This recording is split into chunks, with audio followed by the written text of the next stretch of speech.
Job losses moderated last month, but unemployment unexpectedly grew and topped 10%.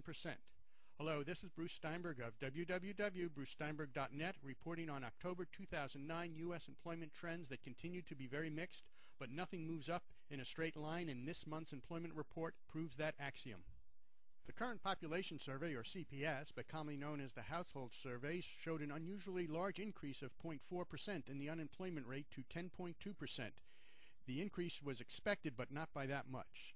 That unemployment rate was the result of nearly 560,000 more unemployed persons, a civilian labor force that remained relatively stable, but the number of them employed fell by almost 590,000, and the number of people no longer in the workforce grew by about 260,000 to 82.6 million.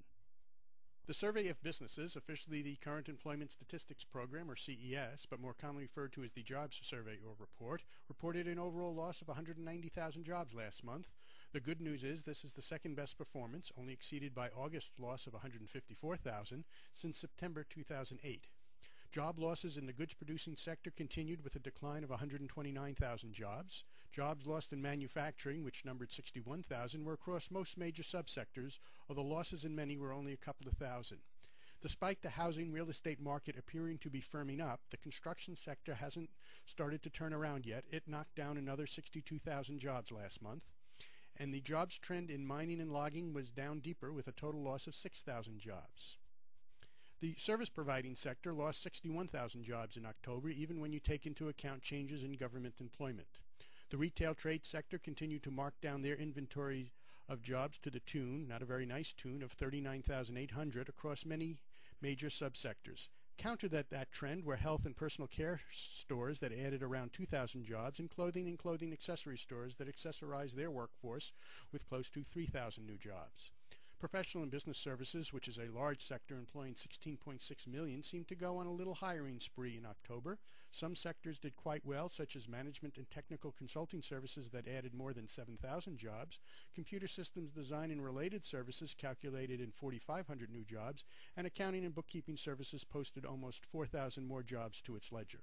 Education and health services continued its upward employment trend. Educational services enrolled 10,700 new jobs, while health care and social assistance got stronger with 34,400 new jobs in most major subsectors. There were still no parties taking place in the leisure and hospitality sector that lost 37,000 jobs spread throughout all subsectors. Government jobs were even-steven last month, courtesy of the federal government's addition of 16,000 jobs, offset solely by local government eliminating the same number of jobs. State government was zero. This is not a political commentary, just the result of the additions of state education employment offsetting the elimination of other state government jobs. Finally, some good news to report about temporary help services. In October, temporary help services were up 33,700 jobs to 1,789,300, but the good news doesn't stop there. Due to prior month's revisions, temporary help services grew in September as well as August, so the upward trend has been consistent for a couple of months. Has the bottom been reached? Only time will tell, but this is indeed an encouraging trend. And temporary help services continued to gain market share, which is the percentage of all jobs, and was 1.37% in October, which is a level that it hasn't experienced in more than 6 months. And now to wrap up. As GDP decisively entered positive territory in the third quarter, it was up 3.6%, the employment economy continues to lose jobs. But it's an accepted economic principle that employment lags GDP.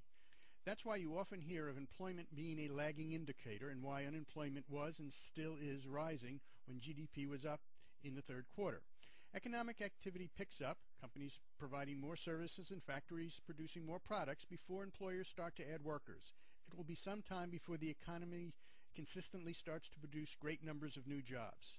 That's not to say that companies aren't adding jobs today. There will continue to be growing pockets being both geographic as well as sector of job growth, and those pockets will be getting bigger as the recession gets further behind the economy. This has been Bruce Steinberg, and this is just a brief sample of the employment data we have available. An interactive video version of this report, complete with charts and graphs, can be found at www.brucesteinberg.net.